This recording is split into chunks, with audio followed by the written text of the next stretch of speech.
Let me tell you about SMC, this church, St. Mark's Church, especially if you're new here. You'll eventually figure it out if you hang out with us for a while, but you need to know that we are a bunch of messy, messed up, imperfect people. Many of us have been through broken seasons of life, and God in His grace and goodness was able to mend some of those damaged goods. But you should know that one of our greatest passions is to pursue a perfect God and to make Jesus, His Son, as famous as we can. We're not trying to build a little kingdom here on this small corner of planet Earth at SMC, St. Mark's Church Road. But we are seriously trying to live out the values and priorities that Jesus came here and lived for and eventually died for. We don't have all the answers. We certainly never pretend to know everything. That means that whatever you're going through in your life right now, you might be thinking that maybe you could never be closer to God than you are. Maybe some of you are feeling so distant from God that you keep reaching out there and there seems to be nothing there. But either way, there's a good chance you'll feel good about being here. You also need to know that the diversity of this church is really pretty outstanding. We have people who are part of this church who come from faith traditions from every faith tradition almost that you can imagine, including no faith at all.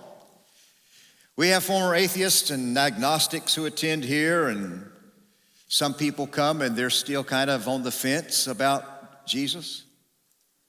Many of us here refer to Jesus as Savior. Some of us are even trying to figure out how to integrate His teachings and His legacy in our daily lives. Many of us we're still scratching our heads and trying to figure out what that means. Some of you will bow your knee to Jesus before the end of 2021. You just don't know it yet. But it'll happen. We are a diverse group. There are quite a few of us who come from church backgrounds. My estimate is about 60% of us come from a background that includes the church. There are some people in this room right now, and we can't even remember when we did not attend church. Many of us spent at least some time in Sunday school as a child, or vacation Bible school, or some kind of youth ministry in our family of origin. All that means is that around here you'll find an assortment of people, churched, over-churched, unchurched, pre-churched, de-churched. Some casual and what we sometimes call cultural Christians, nominal Christians in name only. You'll find some people around here who are the Christmas and Easter crowd. And there are probably a few people in this room who would say today, I can't even believe I'm back in church. But whatever and wherever your background may be, we're glad you're here. So welcome to St. Mark's Church. My name is Bob, and I'm one of the pastors here, and thank you for catching us online from probably, I think sometimes on the weekends, about 800 different locations we have of people who watch us. We should pray now, and if it helps you in your prayer posture, you can put your palms up. So, Jesus, we know that we did not get here by ourselves.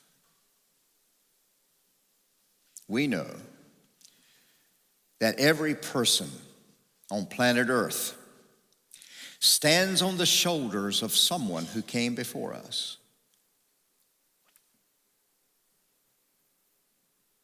There's somewhere close to 2 billion of us, those of us who follow Jesus, walking on this planet now, trying to get it right.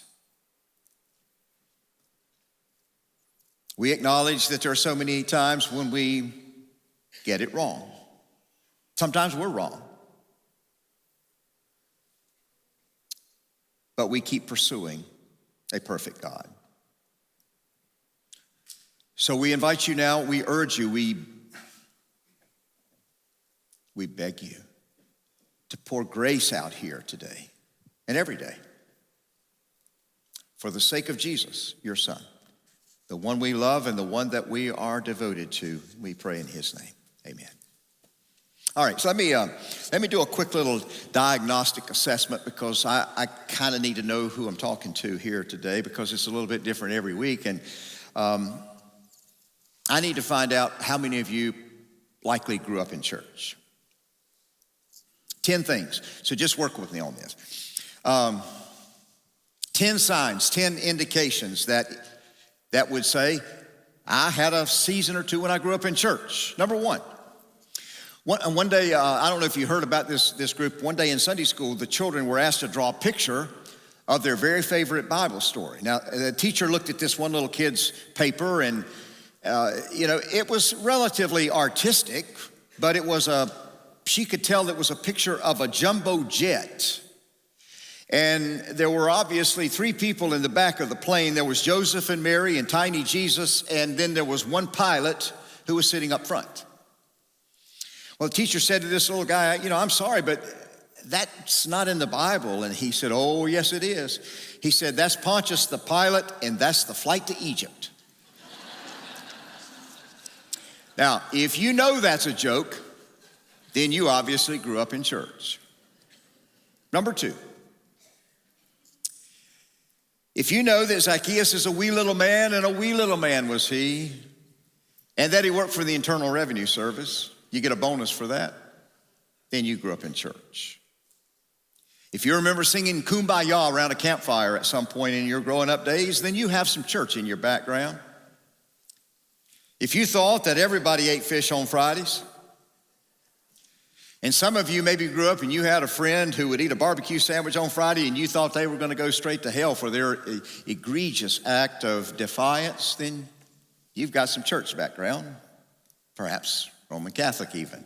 Number 5, you still have somewhere around the house is that WWJD bracelet, and you know that it does not stand for Who Wants Jelly Donuts. Number 6, you actually know what VBS stands for. Number 7, you know that Christmas Eve midnight mass is at midnight. Our local Catholic church, I've known just about all the priests over there, and they say that every year they get 2 or 3 phone calls, and people ask, so what time is midnight mass? So, Number 8, you realize that one of the most famous Christian songs of all times, and one of the most favorite, is a song called Amazing Grace. It was written by John Newton in 1779, but you know that is not the same song that the Times made famous in 1974 called Miss Grace. Number 8, you know that the 7 last words of the church are not a joke. You know what they are? We never did it like that before. And number 10, you know what a flannelgraph is. A flannelgraph preceded the audio tapes and videotapes and DVDs and YouTube and Veggie Tales and running water and indoor plumbing and electricity. And you know what? I'm not going to be surprised if one day I learned that Noah saved the flannelgraph in the big flood. Some of us, many of us in here, really, we learned about Jesus from a flannelgraph. How many of you scored maybe at least 50% or higher on that 10? Yeah, that's right. Look at that. So we had a lot of people who have some church background. Can you believe it's September already? Man, I'll tell you, it goes by. The summer months, go by so quickly. But at least we had a different sort of summer than we did just a year ago. Are you like me? I can't recall much about the summer of 2020. It's just fuzzy. It's kind of we were in a COVID lockdown. We were all sheltered in place. Vacations were scarce. Every single day seemed like the last day and the day before that. Same old, same old. Most of us were working virtually from home. Zoom became our best friend. Restaurants were takeout only. Church campuses were closed. Services were digital only. For 8 straight months, I pre-recorded sermons standing right here on this stage looking into a camera in an absolutely empty room. Americans were angry about everything. Everything from wearing a mask to being quarantined to canceling weddings. I officiated at a wedding a few weeks ago, and that wedding was rescheduled 6 times in the last year or so. I was officiating at memorial services, and there were 10 or 12 in attendance. And in some cases, we just had to pause and say, we'll do it sometime in the future. We were throwing political rocks at each other, and it was probably the most antagonistic presidential election cycle, certainly in my lifetime. And some of you will remember that toilet paper was like gold. College football and basketball were limited to playing in stadiums with a bunch of without any spectators. Do you remember those ridiculous cutouts that they put in some stadiums? Piped in the crowd noise. It was awful. Every day was the same. It was like yesterday, it was like the day before that, and just about every person that I talked to was, were y'all having a hard time keeping track of the days of the week? Is it Tuesday? No, it's Thursday, we would say. Just in case, if you're wondering, this is the second Sunday in September 2021.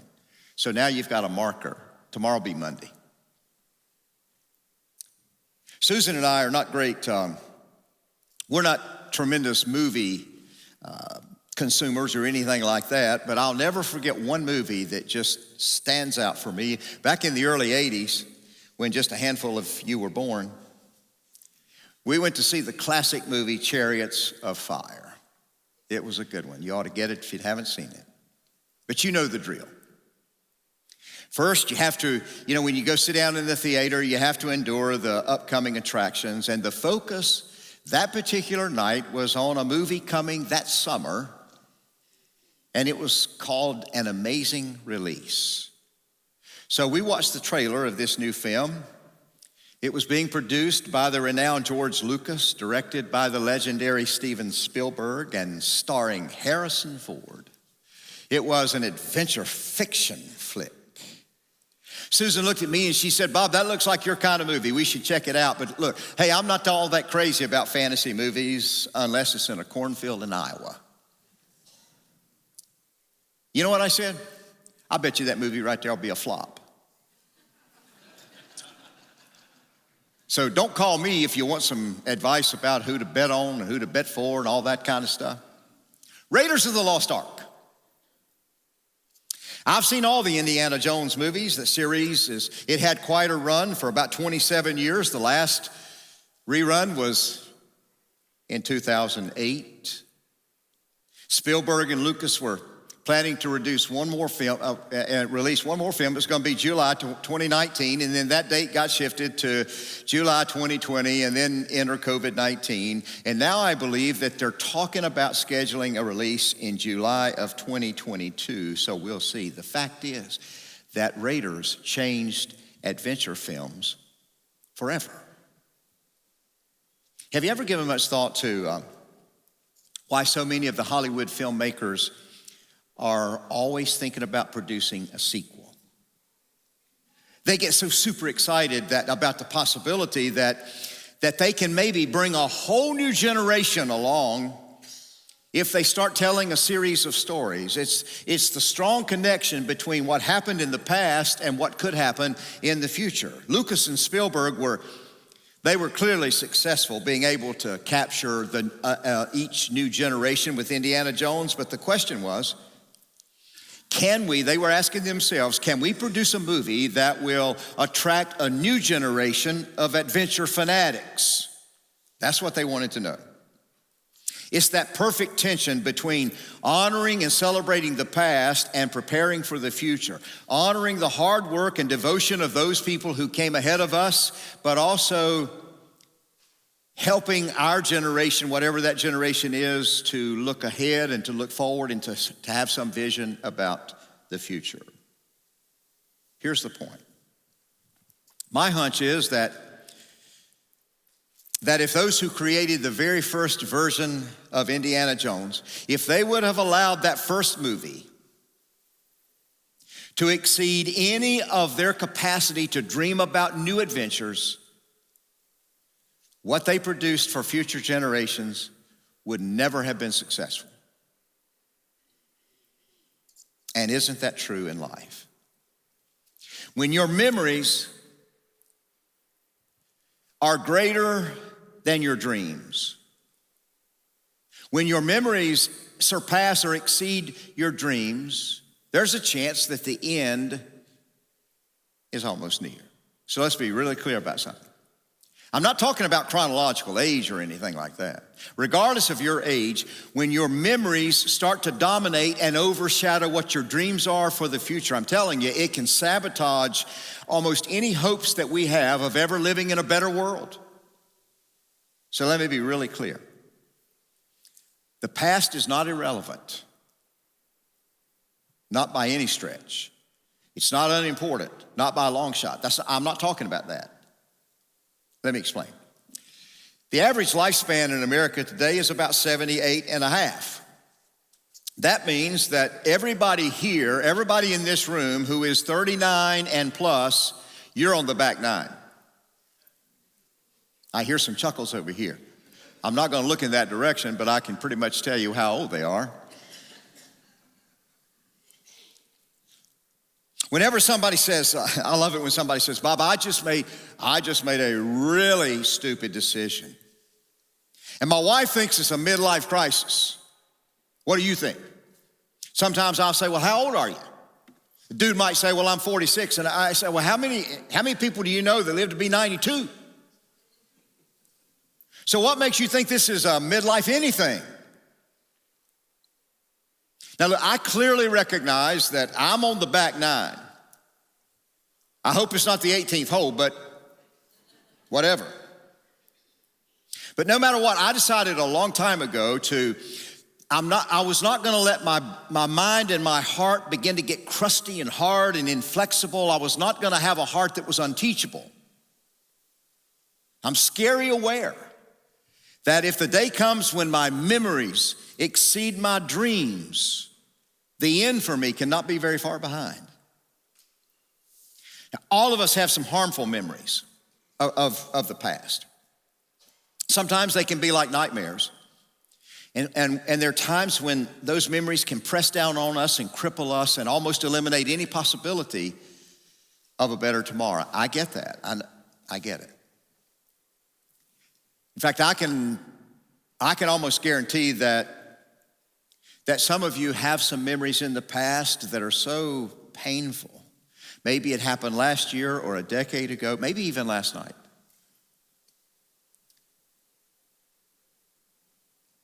And sometimes those memories torture and press you.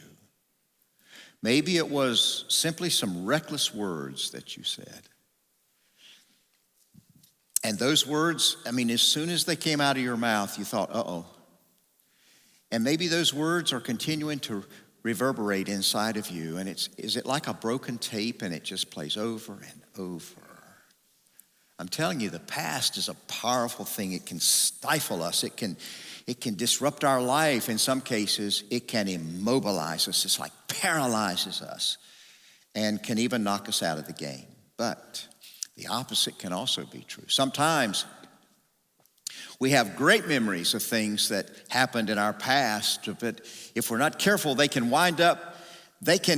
sap us of a great future, because when we compare our life today with some memories, whether they were good or whatever, but powerful memories, when we compare, it's possible to be convinced that today and tomorrow cannot possibly stack up to the good old days.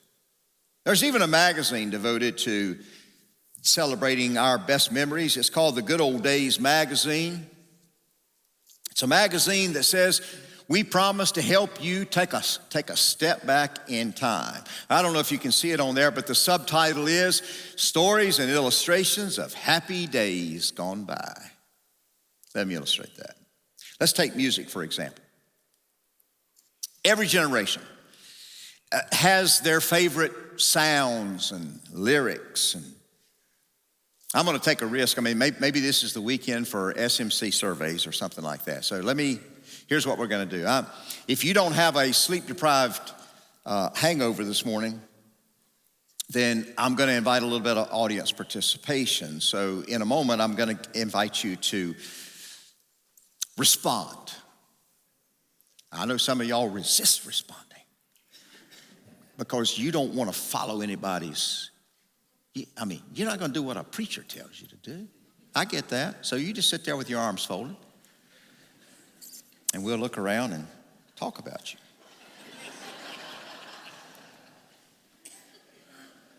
With a measure of 2021 fall enthusiasm, I'm going to talk about a particular classification or category of some favorite tunes, and some of these are going to be a part of your generation.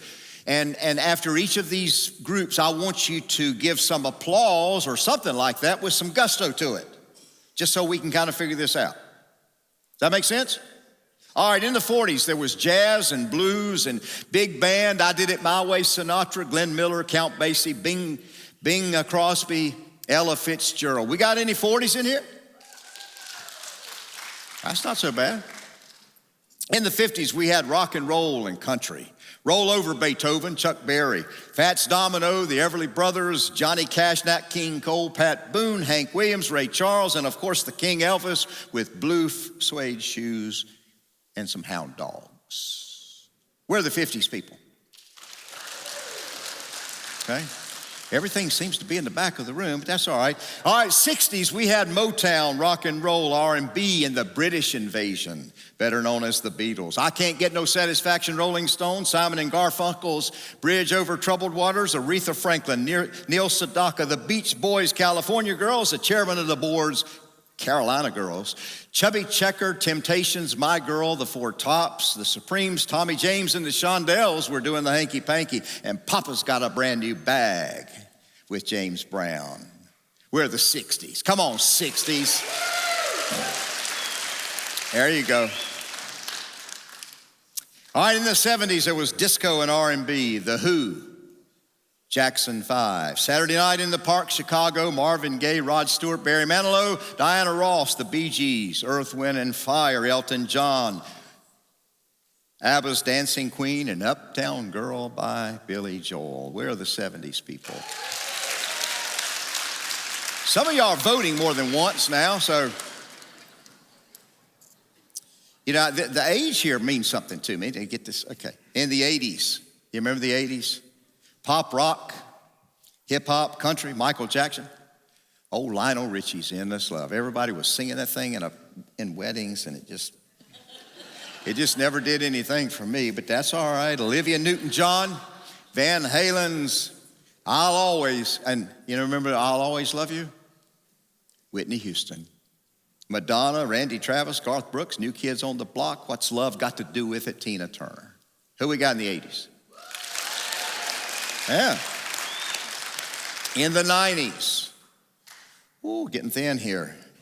There was grunge, alternative, rap, and just a little bit of country. Backstreet Boys, Red Hot Chili Peppers, Snoop Dogg. Shit. I wish they'd have called me Snoop Dogg. But anyway, I think it's a cool name.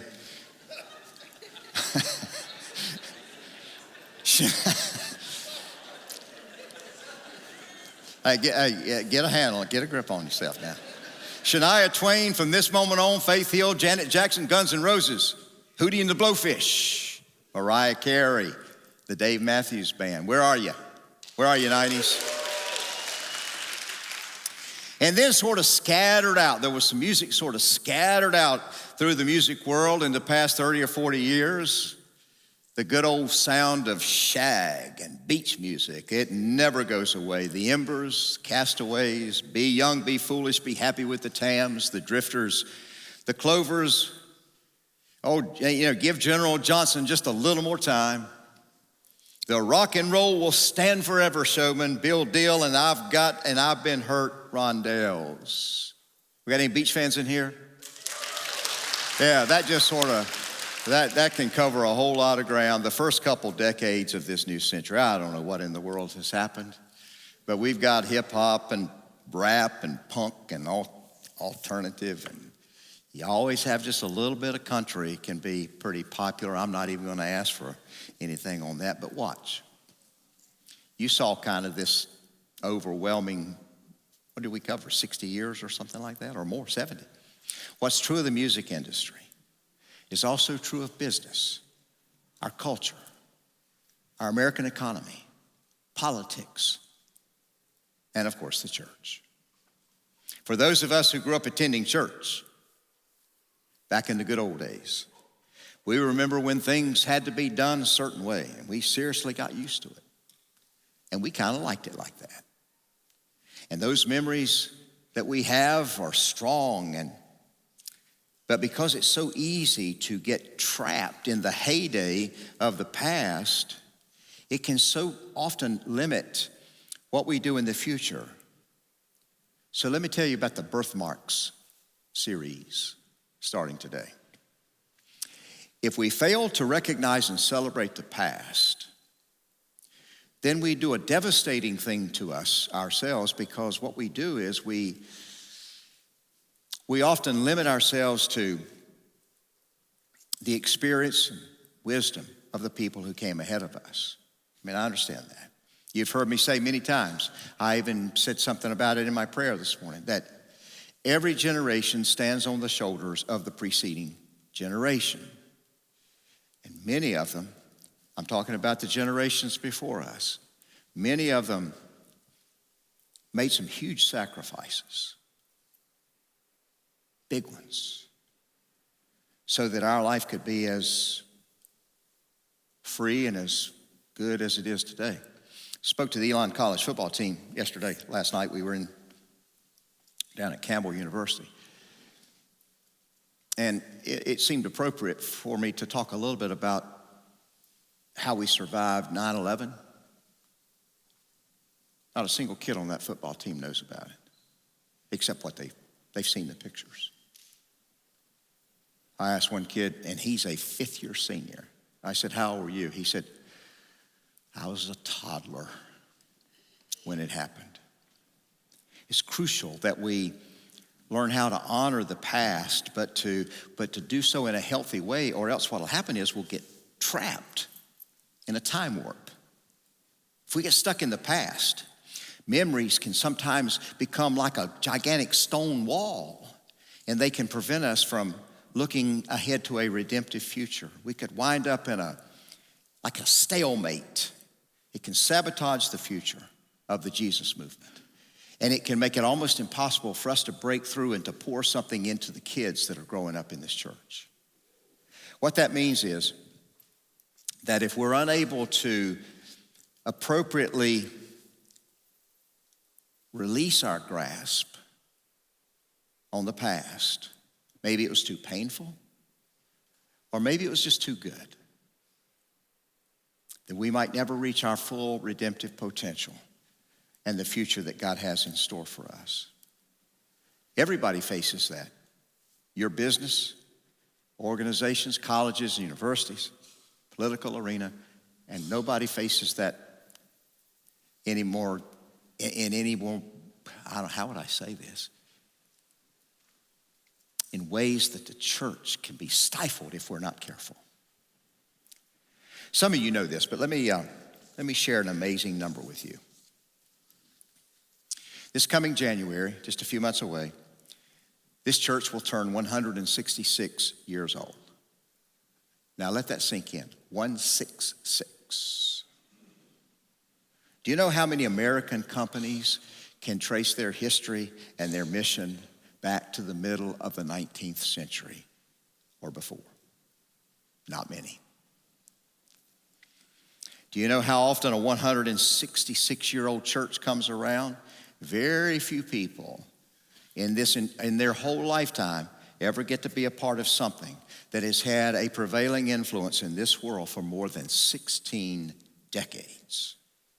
To suggest that that's an extraordinary record would be a great understatement. I've always tried to honor the robust durability of this church. God has, in his favor, has hovered over this small patch of planet Earth, about 35 or 40 acres right here on this corner. But I don't want us to forget that every generation, and I figure if you just sort of do the numbers, we're about the 5th generation of SMC. Every generation gets handed the leadership baton at some point. Our challenge is we want to protect the heritage and legacy of this church, but it's our duty and it's our sobering responsibility to make sure that we hand off the baton to a new generation that's coming after us. And our plan is pretty clear, and it's very simple, that we want to make sure that what we hand to the generation behind us is healthy and strong, competent, and capable of meeting whatever the rising challenges will be for the remainder of the 21st century and maybe even beyond. The leadership of this church handed me this baton with my name on it, and the date is March the 28th, 1978. And the day will come sooner than you know it, when I'm going to pass this baton of leadership into the hands of a new leader who will give us as a church a tremendous opportunity of taking this church and this generation, I'm talking about not us, this generation that's growing up, to places that we have not yet dreamed about. I'm well acquainted with the history of St. Mark's Church, inside and outside and every other place. I can give you most of the details from memory, but let me tell you what I've been doing over the past few months, basically this summer. I've been doing a deep personal dive into some of the historical documents that we have stored around, papers that have been left behind by the leaders and pastors of this church for the past 160 plus years. I've been looking at some old worship bulletins, and I've been looking through some financial records, watch this now, that stretch back well into the 19th century when the top donors at St. Mark's Church were giving between $3 and $4 a year to the church. I've been reading old sermons, at least some of the ones that we have from my predecessors. I'll be quoting some of those timeless words in these coming weeks.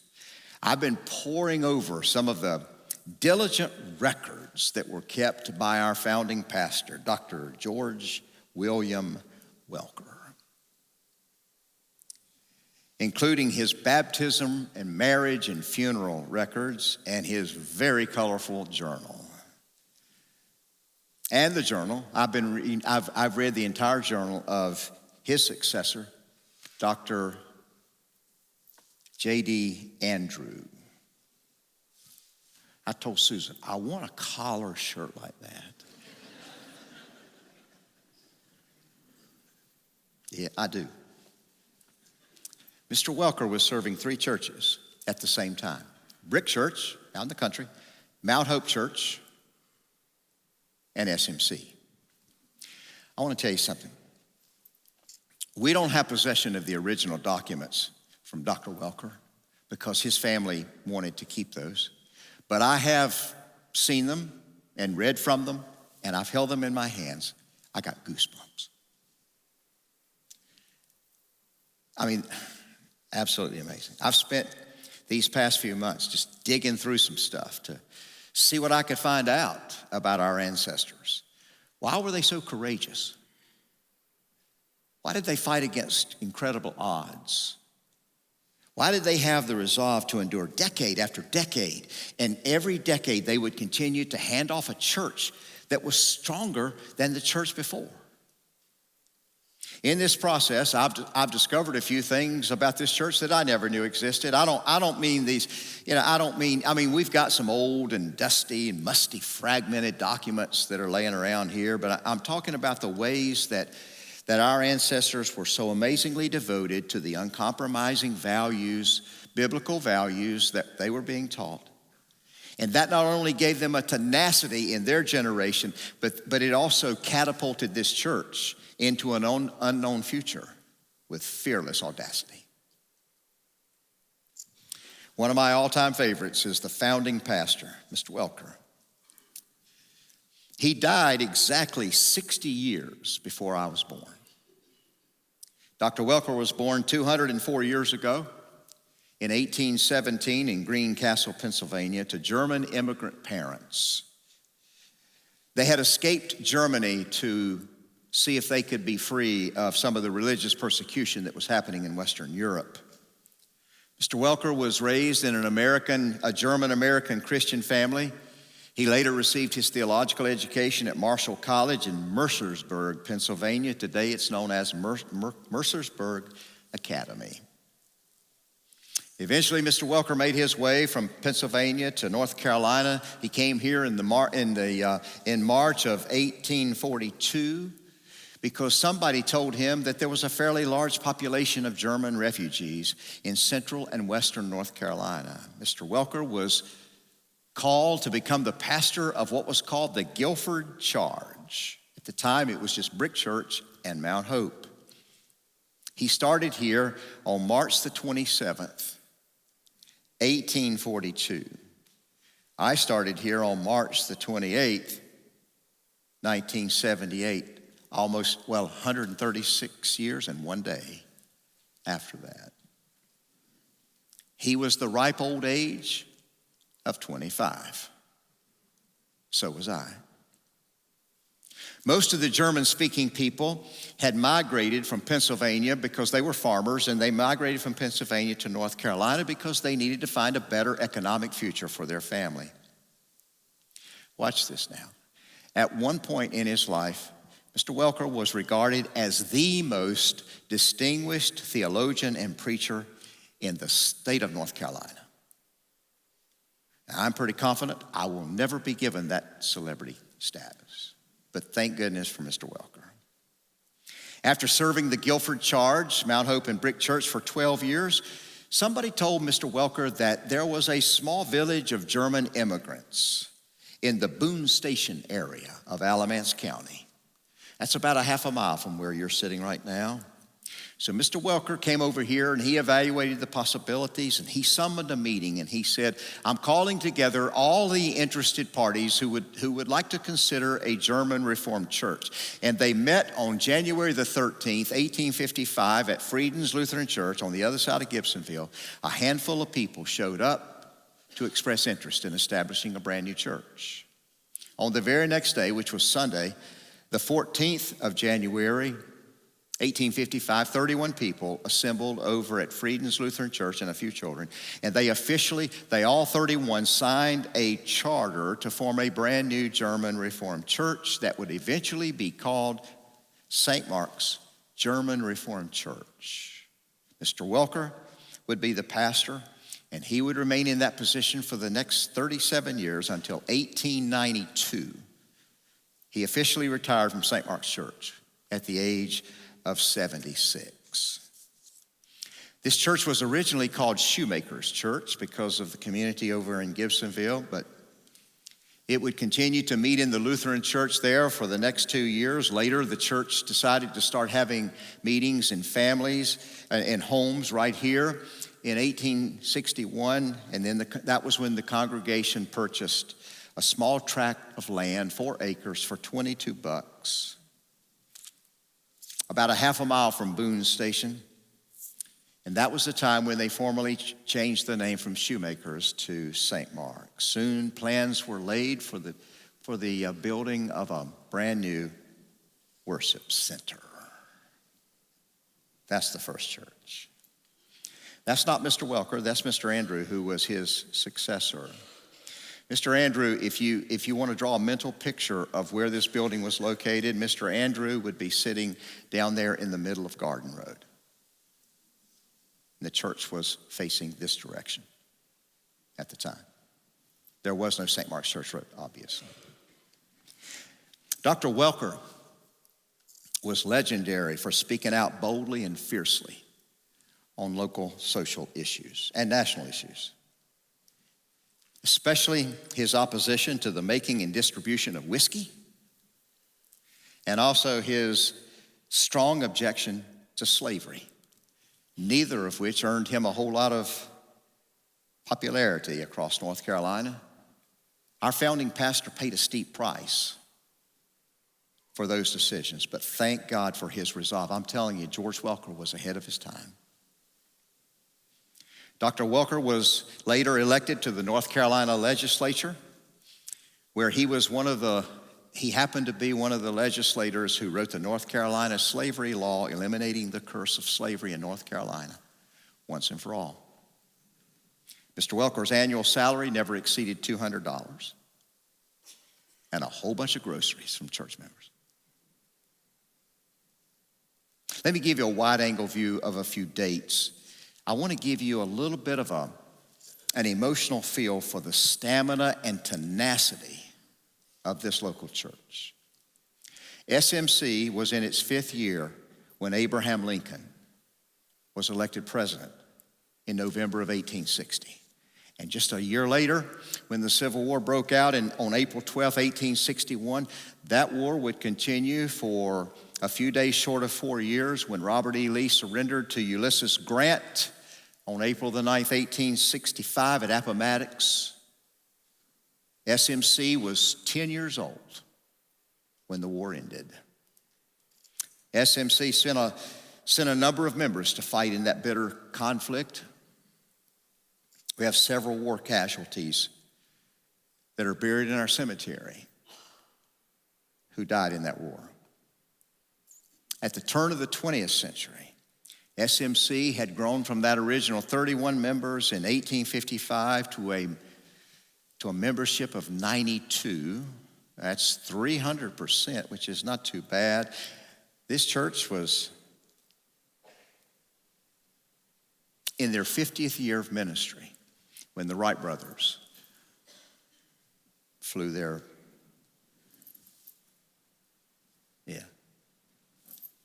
airplane. Now, we're not talking mega church growth here or anything, but steady. 76 years later, membership here was hovering somewhere around 150 when the Japanese launched an attack on Pearl Harbor. Again, several young men from this church went off to war and several didn't return. You think about that. Now, this church has survived a divisive civil war, 2 world wars, lost members in every one of those conflicts.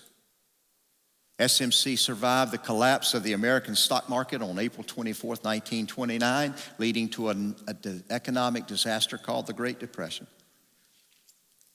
This church was alive and well when the Berlin Wall came down in November of 1989 and the Cold War was officially over. This church survived the explosive decades of the 60s and 70s. It was a hard time through the Vietnam War, the unstable crisis associated with that controversial conflict in Southeast Asia. This church sent a number of young men to Vietnam. We have a lot of Vietnam vets that go here. In the fall of 1977, by a margin of 95%, SMC voted to call its 14th pastor. And for a second time, Dr. Welker started St. Mark's Church as a ridiculously young 25-year-old pastor, and then the church had the good sense or bad judgment in hiring another 25-year-old. I like to say that Mr. Welker started this church on a wing and a prayer in 1855, and 122 years later in 1977, when I was called here at the age of 25, it was on a prayer with no wings. SMC has dreamed for decades about creating a safe place where anybody can show up. It doesn't matter who you are, where you come from, but you can find some hope and confidence here.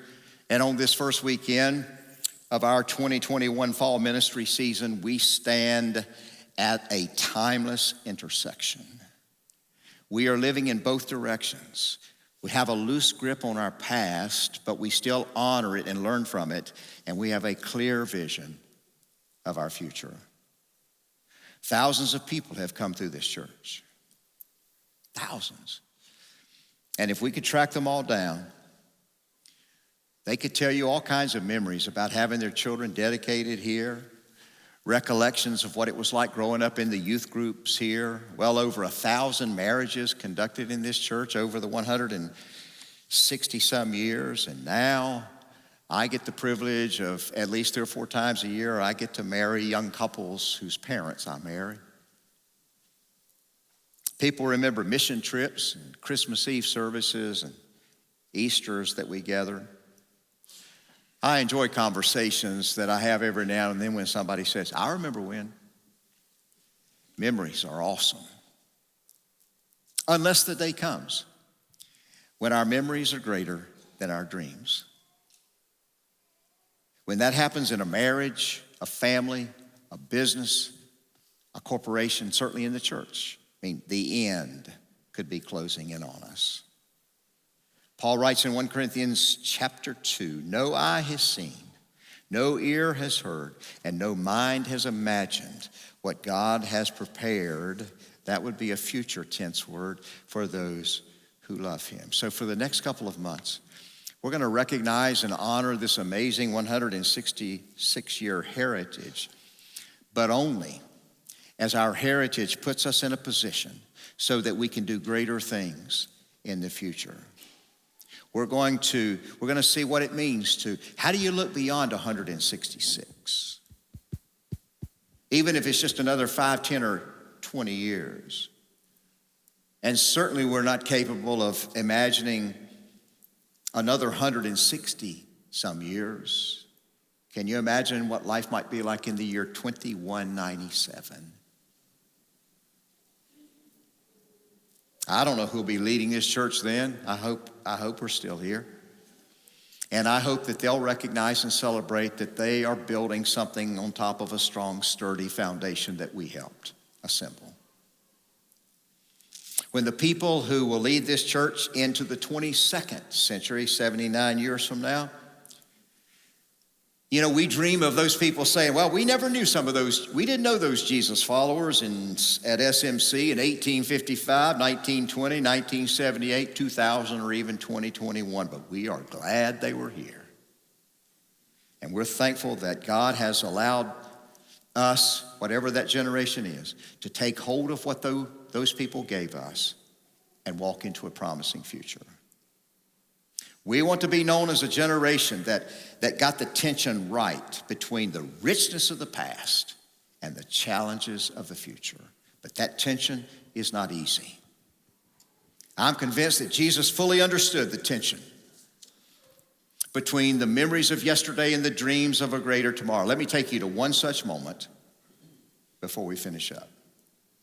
At least one time every year, Jesus would lead his disciples to the city of Jerusalem to a region in southern Israel called Judea. They would go there to Jerusalem, the capital city. My guess would be that Jesus grew up probably every single year. His parents would take him from Nazareth, which was about 80 miles from Jerusalem. They would travel down south to celebrate this great Jewish festival known as the Passover. It was a reconnection with the liberation that Moses had helped to lead after 400 years of relentless slavery under the Pharaoh, the king of Egypt. You fast forward from Moses 1,300 years. Here's Jesus. He's sitting in a small room with his disciples. They're celebrating. They're talking about what their ancestors went through decades before, centuries before, really. And here they are talking about that moment of liberation, only this time Jesus holds a loaf of bread, and when he passes the bread this time, it's not the Passover bread any longer. And the words had a brand new sound to them. He took some bread in his hands and gave thanks for it. He broke the bread, handed it to his apostles. Then he said, "This is my body."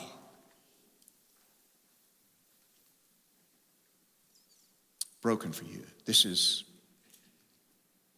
Don't forget. Don't forget about me.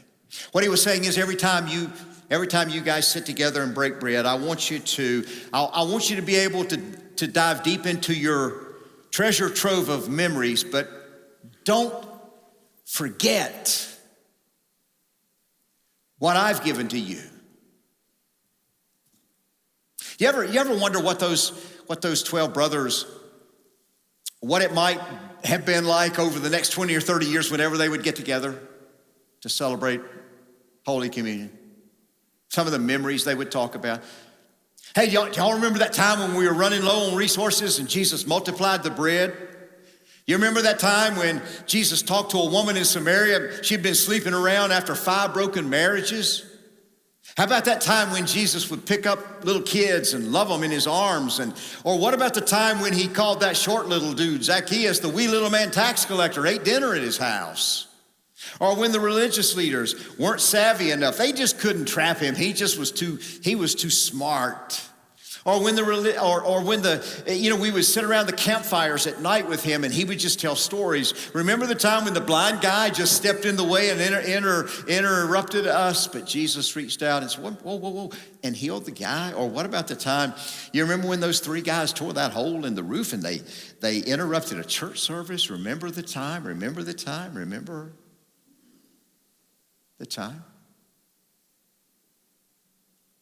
After the meal, he took a cup of wine in his hands, and then he said, "This is my blood.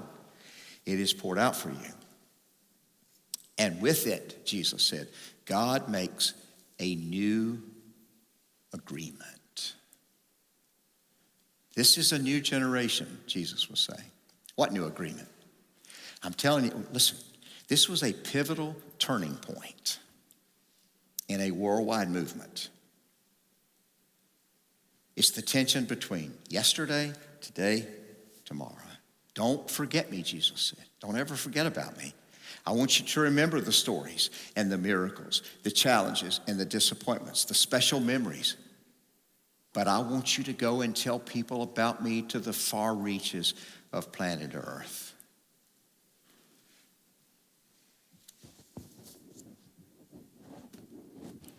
Don't get trapped in nostalgia, Jesus said. Because in a day or so, I'm going to lay down my life. And I'm going to give you guys a future. It's a new agreement between you and God. Not based on sacrificing animals and stuff like that, but based on mercy and forgiveness and amazing grace. And very soon, in the next days, when I come back from the dead, you're going to understand. You'll get it. You'll get everything I've told you for the past 3 years. You'll see how amazing grace works in real life. Hey, look, everybody, I am totally convinced that the greatest years for SMC have not happened yet. So long as we don't become victims, if we refuse to get somehow locked in a time warp of the past, I believe that we will see a new and better equipped team of leaders who will one of these days put their hands on the wheel, or they'll pick up the baton of responsibility and they'll lead this church into places that we have not even begun to imagine yet.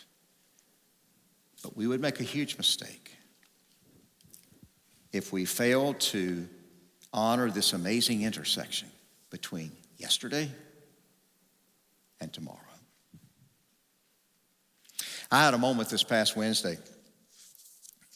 I was stuck. Have you ever been writing a sermon and got stuck? How many of you? I was stuck. I needed some help, and I wrote about it, in my journal, but it didn't help any. I was stuck. I was walking. It's probably 12:30.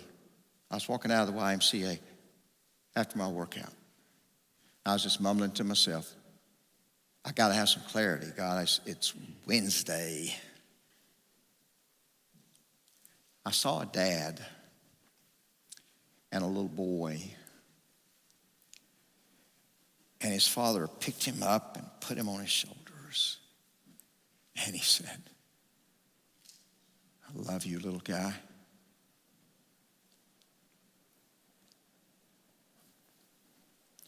One generation to another. I got in my car and I said, "God, help me with this sermon." And he said, "I just did." I love you, SMC.